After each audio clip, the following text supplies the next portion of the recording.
حضرت ابو ذر غفاری رضی اللہ تعالی عنہ کا قبول اسلام کا واقعہ۔ حضرت ابو ذر غفاری رضی اللہ تعالی عنہ مشہور صحابی ہیں جو بعد میں بڑے زاہدوں اور بڑے علماء میں سے ہوئے۔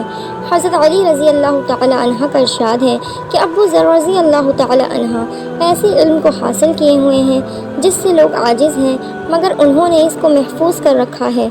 جب ان کو حضور اقدس صلی اللہ علیہ وسلم کے نبوت کی پہلی خبر پہنچی تو انہوں نے اپنے بھائی کو حالات کی تحقیق کے لیے مکہ بھیجا۔ جو شخص یہ دعویٰ کرتا ہے کہ میرے پاس وحی آتی ہے اور آسمان کی خبریں آتی ہیں، اس کے حالات معلوم کریں اور اس کے کلام کو غور سے سنیں۔ وہ مکہ مکرمہ آئیں اور حالات معلوم کرنے کے بعد اپنے بھائی سے جا کر کہا کہ میں نے ان کو اچھی عادتوں اور عمدہ اخلاق کا حکم کرتے دیکھا ہے، اور میں نے ان سے ایک ایسا کلام سنا جو نہ شعر ہے اور نہ کاہنوں کا کلام ہے۔ حضرت ابو ذر غفاری رضی اللہ تعالی عنہ کی اپنے بھائی کی بات سن کر تسلی نہ ہوئی تو خود سامان سفر باندھا اور مکہ پہنچے اور سیدھا مسجد حرام میں گئے۔ حضور صلی اللہ علیہ وسلم کو پہچانتے نہیں تھے اور کسی سے پوچھنا مصلحت کے خلاف سمجھا۔ شام تک اسی حالت میں رہے۔ حضرت علی رضی اللہ تعالی عنہ نے دیکھا کہ ایک پردیسی مسافر ہے۔ مسافروں کی، غریبوں کی، پردیسیوں کی خبر گیری، ان کی ضرورتوں کو پورا کرنا ان حضرات کی گاٹھی میں پڑا ہوا تھا، اسی لیے ان کو اپنے گھر لے آئے، میزبانی فرمائی، لیکن ان سے پوچھنے کی کچھ ضرورت نہ سمجھی کہ کون ہو اور کہاں سے آئے ہو۔ مسافر نے بھی کچھ ظاہر نہ کیا۔ صبح کو پھر مسجد آ گئے۔ دن بھر اسی حال میں گزرا کہ خود پتہ نہ چلا اور دریافت کسی سے نہیں کیا۔ غالباً اس کی وجہ یہ ہوگی کہ حضور صلی اللہ علیہ وسلم کے ساتھ دشمنی کے قصے بہت مشہور تھے۔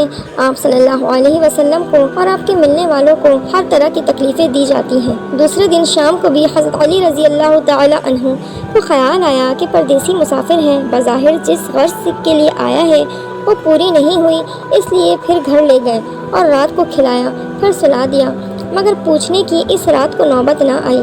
تیسری رات کو پھر یہی صورت ہوئی تو حضرت علی رضی اللہ تعالی عنہ نے دریافت کیا، فرمایا کہ تم کس کام سے آئے ہو، کیا غرض ہے؟ تو حضرت ابو ذر رضی اللہ تعالی عنہ نے پہلے ان کو قسم اور عہد پیمان دیے اس بات کے کہ وہ صحیح بتائیں، اس کے بعد اپنی غرض بتلائی۔ حضرت علی رضی اللہ تعالی عنہ نے فرمایا کہ وہ اللہ کے رسول ہیں، اور صبح کو جب میں جاؤں تو تم میرے ساتھ چلنا، میں وہاں تک پہنچا دوں گا، لیکن مخالفت کا زور ہے، اس لیے راستے میں اگر مجھے کوئی شخص ایسا ملا جس سے میرے ساتھ چلنے کی وجہ سے تم پر کوئی اندیشہ ہو تو میں پیشاب کرنے لگوں گا یا اپنا جوتا درست کرنے لگوں گا۔ تم سیدھے چلے جانا جس کی وجہ سے تمہارا میرے ساتھ ہونا معلوم نہ ہو۔ چنانچہ صبح کو حضرت علی رضی اللہ تعالی عنہ کے پیچھے پیچھے حضور کی خدمت میں پہنچے۔ وہاں جا کر بات چیت ہوئی اور اسی وقت مسلمان ہو گئے۔ حضور اقدس صلی اللہ علیہ وسلم نے ان کی تکلیف کے خیال سے فرمایا کہ اپنے سلام کو ابھی ظاہر نہ کرنا، چپکے سے اپنی قوم میں چلے جاؤ، جب ہمارا غلبہ ہو جائے اس وقت چلے آنا۔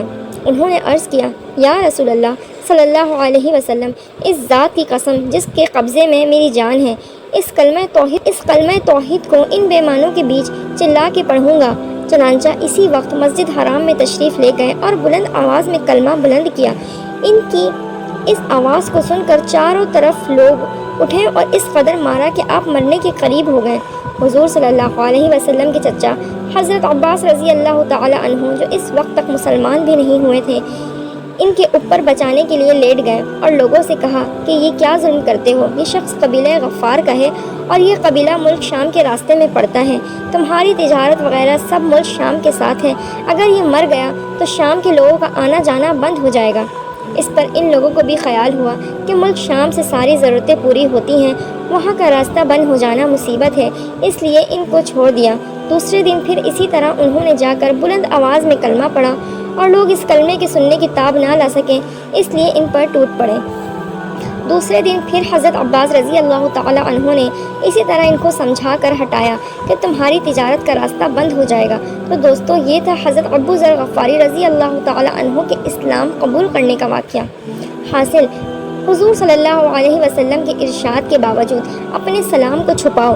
ان کے اندر دین اسلام کا یہ جذبہ اور یہ غلبہ تھا کہ جب یہ دین حق ہے تو کسی کے باپ کا کیا جاتا ہے جس سے ڈر کر چھپایا جائے۔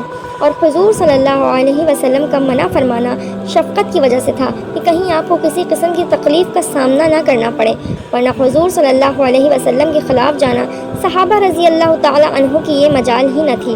چونکہ حضور صلی اللہ علیہ وسلم خود ہی اسلام پھیلانے میں ہر قسم کی تکلیفیں برداشت فرما رہے تھے، اس لیے حضرت ابو ذر رضی اللہ تعالی عنہ نے سہولت پر عمل کی بجائے حضور صلی اللہ علیہ وسلم کے اتباع کو ترجیح دی۔ یہی ایک چیز تھی کہ جس کی وجہ سے ہر قسم کی ترقی، چاہے وہ دینی ہو یا دنیاوی، سبھی صحابہ اکرام رضی اللہ تعالی عنہ کے قدم چوم رہی تھی اور ہر میدان ان کے قبضے میں تھا۔ جو شخص بھی ایک مرتبہ کلمہ شہادت پڑھ کر اسلام کے جھنڈے کے نیچے آتا تھا، بڑی سے بڑی قوت بھی اس کو روک نہ سکتی تھی اور نہ بڑے سے بڑا ظلم اس کو دین کی اشاعت سے ہٹا سکتا تھا۔ دعا ہے کہ اللہ تعالی ہم سب کو بھی صحابہ اکرام رضی اللہ تعالی عنہ کے نقش قدم پر چلنے کی توفیق عطا فرمائے، آمین۔